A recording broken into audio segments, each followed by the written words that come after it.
have and what should we teach our students. I agree with both of you about this idea of master builder. In our context, enabling the architect to know the whole scope and range of the construction industry or the building process. And after he understands it, he may delegate it, but knowing, what should be the outcome and so on. So in this regard, let me also agree with your, this statement that you make.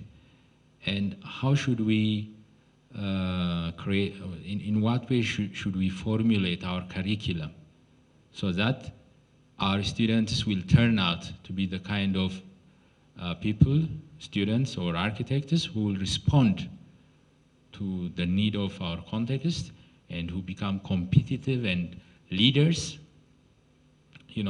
This building law gave us also this mandate to lead and to coordinate the building process. We are mandated to do that. So how can we enable our architects, or what kind of training should we inject in for them to enable them to attain this profile at the end of the day? Thank you. Thank you, Daniel, actually, for creating the link with the last week's discussion as well. I think the way I see it is we have a building and there is a design. We have to give it an owner, Otherwise, we'll leave it without an owner. For me, architecture relates to me with a child. There is a parent and a child, there is a mother. If that was not the case, then that protection, that quality, that character cannot be built in the child. It will be left. So in the same manner, I think if there is no clear ownership not in a sense to be a dictator, to be a leader, that's not the issue. It is to protect the built environment. The natural person who can be responsible and who has an emotional attachment to that relationship is the architect, because he originated the design. And it's important that emotional connection is always there. If that connection is not emotional, then it can be cut every time, and no one is hurt. And at the end of the time, at the end, we will have a building which has no quality of architecture, or will have an environment which has not the quality of a place. Because that quality is created by that love, that attachment, that emotional relationship. So it is a very strong element which we have to try to maintain. And this is not easy, because as we see it, it's not only here in our country. I think it is even in advanced, developed countries.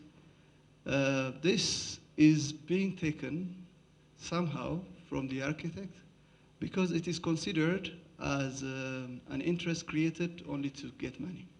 And people think architects want to make the big share of the money, and they want to protect this responsibility. And it is a responsibility being taken away, and it is happening also here. So I feel most important for us, our responsibility is to keep the built environment to be healthy, livable, attractive, joyful. And this cannot be created by simple responsibilities. It can only be created by creative connection. And that is the only responsibility. So coming to Brooks' issue, for me, I have no way to explain to a client in real terms, but it's a very expensive exercise, because he has brought a broker to the system where that person is getting only money, the one who coordinates is only getting money, was for no job for me. Because this job can be done by the architect with no additional cost. But what happens is, with a very interesting argument, this has been taken and a broker has come in the process. A broker who has no connection to the process, who has no attachment, who has no emotion, but is only interested to control the numbers. And it's so attractive to control numbers because clients are very happy when you control numbers.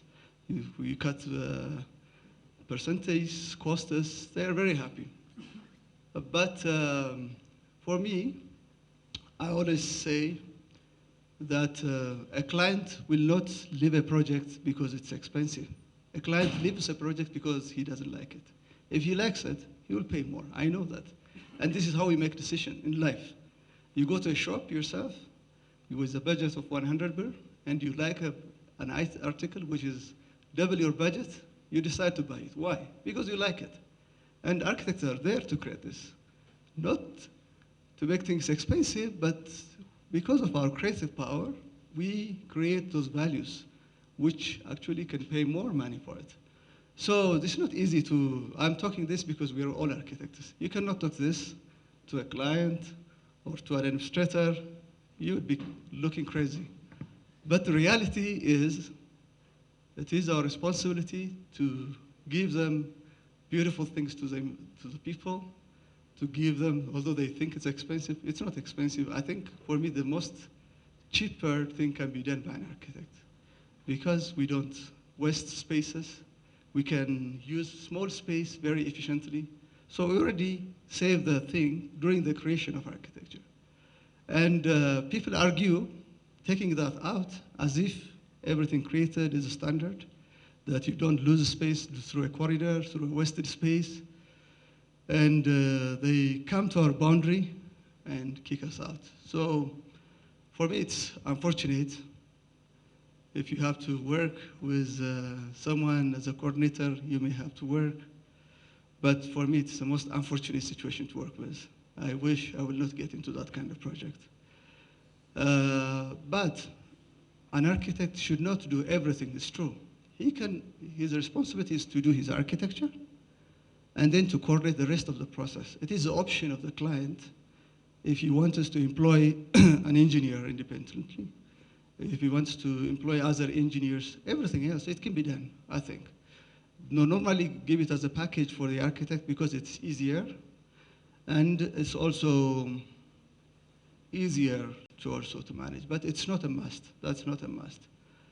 But again, the other way around is a wrong thing for me, I think. Even in our ethical bylaw, it says, if you have read it, an architect cannot be employed in an office which is managed by an engineer, it says. You know, it's not to say engineers are inferior or engineers should not,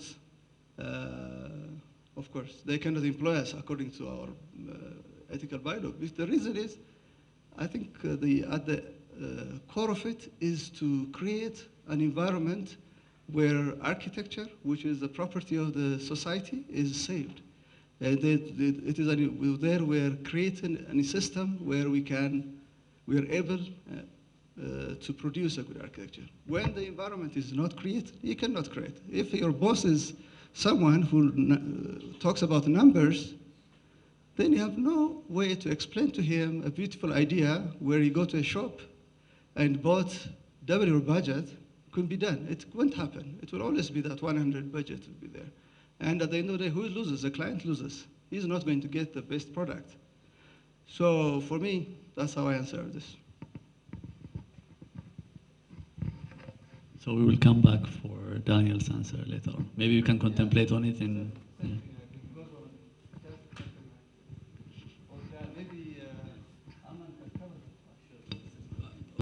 I think Brooks' point is well addressed by Zelle.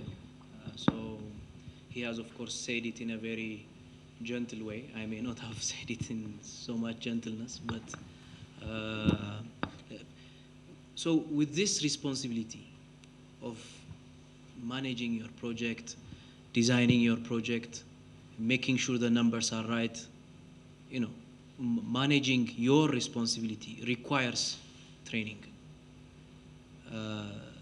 So the school has to, you know, if we really look back at the development of our school, during the days we were students, and maybe even earlier, my generation that is, the school has a stronger philosophy or a stronger inclination towards architecture and the arts than architecture and its pragmatic, as I call it, the numbers. The reality of architecture, the construction, the constructing capacity of architecture. And I think down the line, we made ourselves believe that architecture was just design. You finish the drawings and you're done. I think this has created a big opening, a big vacancy in our country to be filled by anyone who has seen the crack. And that's what we are experiencing today. But we have realized now, in the transformation process of the department to the institute now, that we have to start training our architects in terms of making them ready to deliver this responsibility. Daniel, you mentioned the law. The law gives us the mandate, but mind you, it's also an equally challenging responsibility. It's an assignment, you know? One might say somebody else is managing it, somebody else is taking care of the figure, somebody is coordinating. I would fantasize, no problem. But now there is no somebody else. We are responsible for the project by law. When they start enforcing it seriously, we're going to get fined, maybe even sent to prison. I mean, I'm sure a good proportion of this gathering here, maybe for those of you practicing, have felt at times that, it's okay if you do this mistake because there is no liability attached to it. And you might have felt eroding your social responsibility to a certain extent. It's still fine, it's still okay. But soon, with this responsibility will come also the questions. I think recently, I understand now that the government, the city government is sending inspectors to construction sites, making sure if there is an architect or a consultant behind the project. And they would stop the construction if that's not the case. And this is because they want to make sure society is covered by the right responsible profession. So if you start making mistakes, then with the responsibility also comes the duties. So for this, the training has been modified. I remember 3 years back, was it? When the first workshop course started. And to be honest with everyone here, I was quite happy. I almost wanted to go to school again. And since we didn't have a workshop here, we had to send students to the Lideta. There's another center just behind the church where they have workshops for metalworking, woodworking, and we sent students there. And I was responsible for closely making sure that they had taken out something from there. Of course, these were new breed, meaning they were just fresh students. So they took in what we gave them. But I have also been responsible to employ architects under me to supervise construction works. And it was very difficult to find an architect go down to the pit to take measurements. This goes the same for engineers as well, by the way. So this tells me that we are, there's a good proportion of people who are white collars, office people, who don't want to get their hands dirty. And this is because of the training. I'm sorry, but I'm also part of that product. And I have never welded metal with metal in school. I have never put a nail through a piece of wood in school. Of course, I had the chance to do it later on. But imagine with this breed of people coming out of school with this responsibility, people who see a mason and say, wait, that's not the way to do it, let me show you. The power in that is amazing. And so the training needs to deliver for this. If you give the responsibility and if it's not discharged, then we're creating a mess. But the training we are now doing, I have hope in that.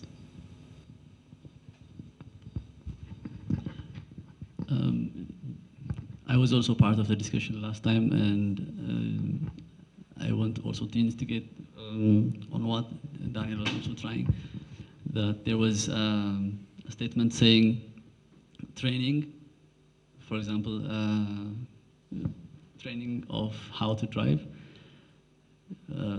or how to weld, let's say, is a concern of, for example, the TVET.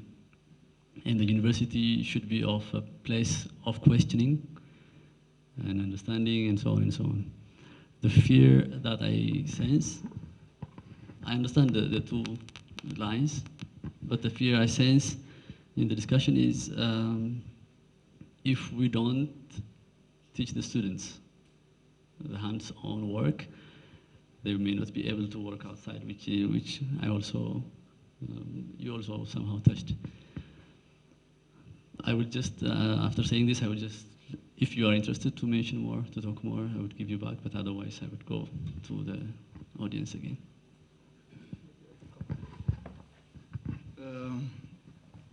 I think we cannot claim to know everything. It's not possible, I think. You cannot be, even if you're trained to weld, you cannot be a master. Because what happens is immediately, people who do every day do it much better. I think the knowledge which we should try to keep in is how things are done in such a way so that, first of all, you understand what's the process, and then if they have new way of doing it, you learn from them and you put it to your design. I think that's the whole idea. You cannot, because I think the industry is going so fast and new methods are coming every day. I think the smartest architect is the one who learns from what's being done. And because his way of training, like what you said, is not only to draw, he makes models. Somehow his hand is very active. He can use his hand. I think an architect should use his hand. It's very important. But that's not to be able to do everything. You know, now we do a house like this by making nails, but tomorrow there is a part of a wall coming. You don't have to do it from pieces. We should take it if it's a wall come. But our design thinking then quickly changes how to do it. So we should not be overwhelmed of the knowledge we need to have. I don't think that's important. But our system should be able to take anything new which comes to the system. So the skills at early stage, I think at the school, what I would think is a skill to make your hand flexible, make models. I think with the possibility you have to use your hand. And I think in architecture, most of the time we use our hands. Otherwise, we should agree with the government strategy that certain skills are done somewhere and we have to do the leadership. And true, it should be higher leadership, but a leadership which can quickly learn from what's being done and accommodate it. I think that's how I see it, yeah.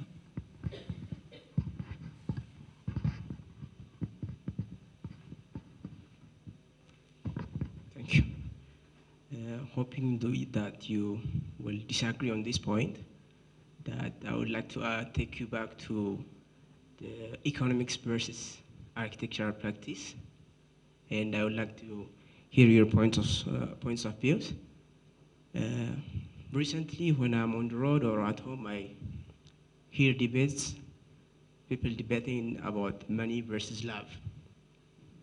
So, and I try to see different architectural practices through different eras, from the early days who loved what they were doing, what they were building, and even to the point where they're obsessed with it, and some to these days have managed to have profits from their consultancy, from their practice, and even managed to have airplanes, jets, like Norman Foster, for example, Sir Norman Foster, and the other ones like Louis Kahn or Frank Lloyd Wright, who have passed away bankrupt.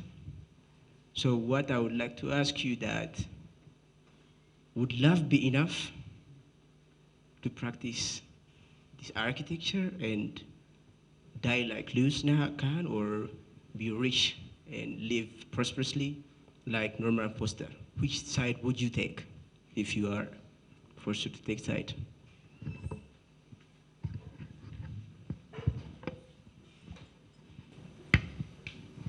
I will not take any side. Of course, that's an easy answer. I think passion in someone is important. That's what keeps you going. Money on its own is not enough. And if you have the right amount of passion, you will make money. That's what I say.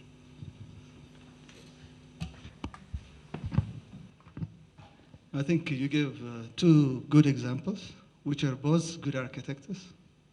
One is successful with money, and while the other was not able to make money. But both have passion, and both have been successful in architecture. At least conceptually, I believe that not architecture, even an artist, should be rich. That's what I think. Because art itself should be sold.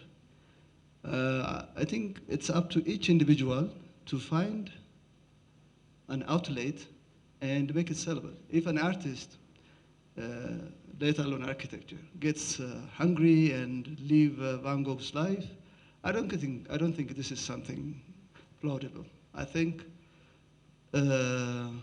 this is something we have to be creative. We really have to find out where our art, our architecture, without losing its quality, could be sellable.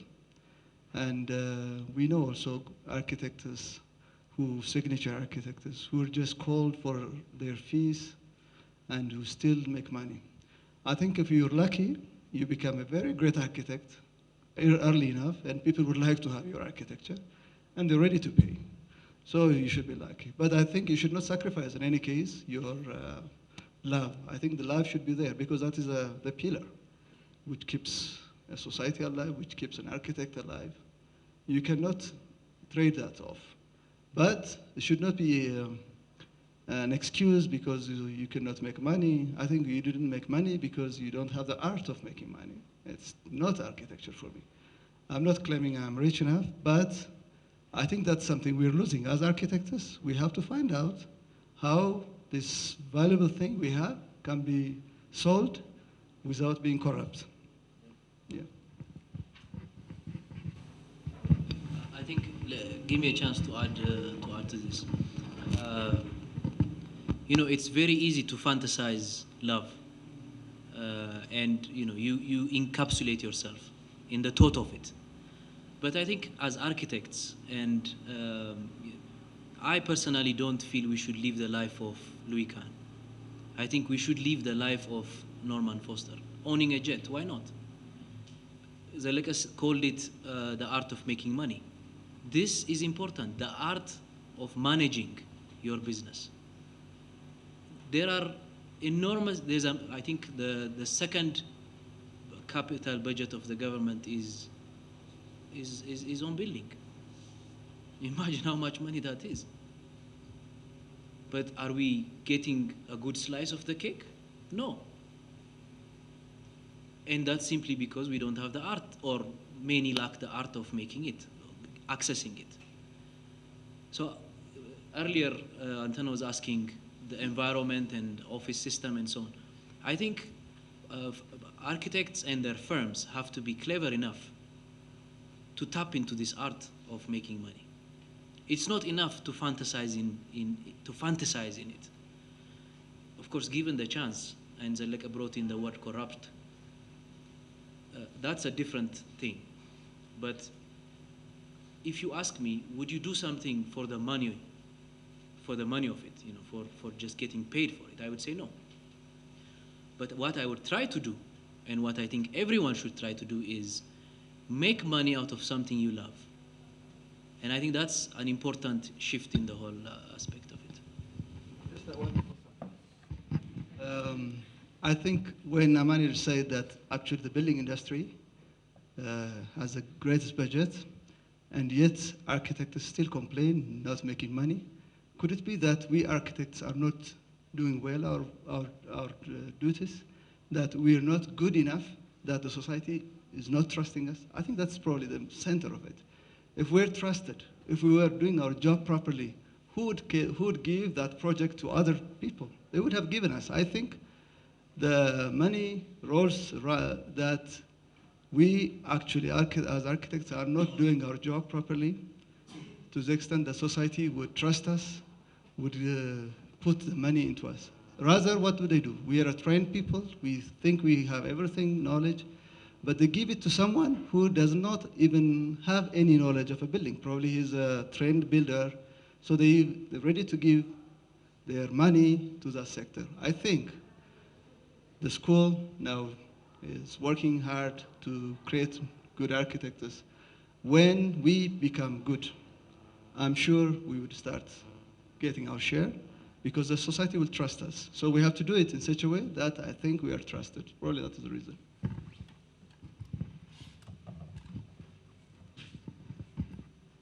Okay, thank you very much. I'd like to start from what Emmanuel has said. If you have the passion for it, then the money will come. But Frank Lloyd Wright had passion, and yet he died bankrupt. I'm just stressing on that. But my question is for both of you. As Uzalek has said most of it, we have to let them trust us. You know, how much should we compromise so they trust us? How far should we go to sell our ideas? I mean, they give it to somebody who has less experience and also who asks for less money, right? They give it to somebody who asks for less money. Of course, that person would not have the experience, but to what extent should we compromise on that? And the other question is, are we going on the right path to be called good architects? I mean, strong architectural community. If we are not going, then what could help so that we go on the right track? But if we are going, then what is the right path? Thank you. Maybe one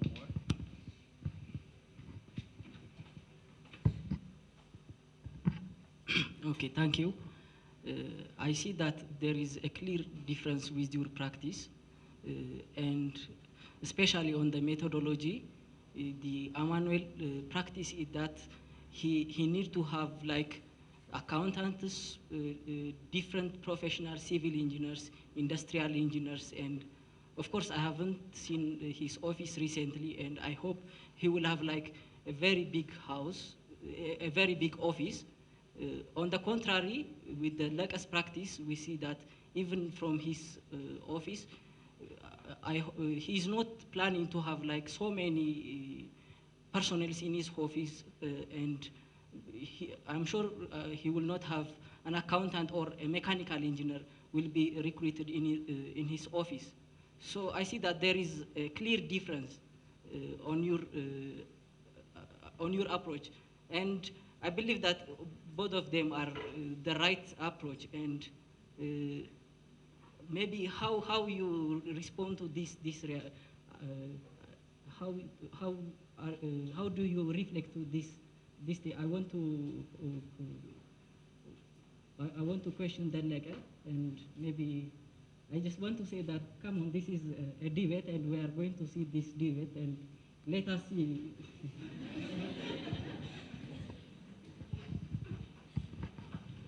I guess this comment goes for me more than for the debaters. But I think we never debate, I'm sure. We will, I think you need all the professionals. I'm trying to put, not as a debate in a sense, but the way I see it. Maybe if it was not an Emmanuel, we may have debated. We should find another person to debate with me.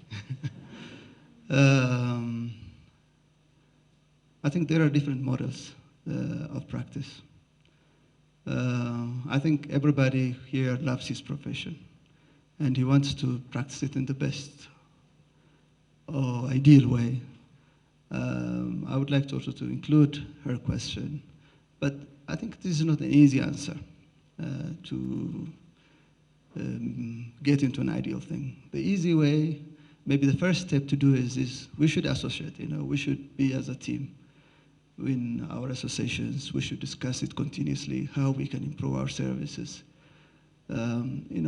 Sometimes our services, usually it's very abstract, and people don't get it easily. It took me many years to understand that people actually don't really get our ideas. Because I find projects sometimes, one after the other, incomparable projects as taken as nearly the same, competing projects. You see, it's easy for some early enough when they learn that architecture is so easy to be tricked. So some could take an easy way, and then they make money easily. They can, because I feel the greatest challenge as an architect for me is to convince myself, not my client. I can do what my client wants, probably overnight. Because the brief he gives me sometimes is, he tells me, I want a house, maybe 2-bedroom. He will not explain it more than that. And if I do a 3D, especially now, he would easily take it the next day. But I think the challenge is it really something I would like to take? That's why then we have to associate. As a team, this is one discussion where we really discuss when we really think, I'm sure everybody's thinking about architecture today, what should be architecture, and then next time we discuss other ideas. I think through our association, we should really come quite often, discuss ideas, discuss about our challenges. Why are they not trusting us? Why don't they give us? We're trained. We've been going 5 years, studying nothing but building everything, and then we went out, we still practice 5 years, 10 years, still they don't trust us. Rather, they would trust a simple mason or someone who really speaks their language. So something we have to discuss, I think. So there is no easy answer. The school is getting stronger. It's very important that school becomes an inspiration for every architect. The association is very important. So I'm sorry we're not going to debate on this.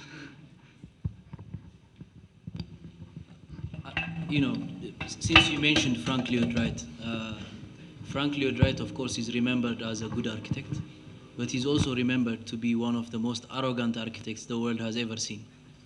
He's the person who has thrown his clients out of his office. I think at one time I know of other things he has done as well. I don't believe in being arrogant to our clients. We cannot be arrogant to brick, mortar, steel. We should see our clients as one of our building elements because, if we don't do that, then we don't get the building. No, but seriously, because this is also a shift. I think there has to be a skill in this dialogue, in the negotiation between you and your client. Clients can be very difficult, very arrogant and but immediately,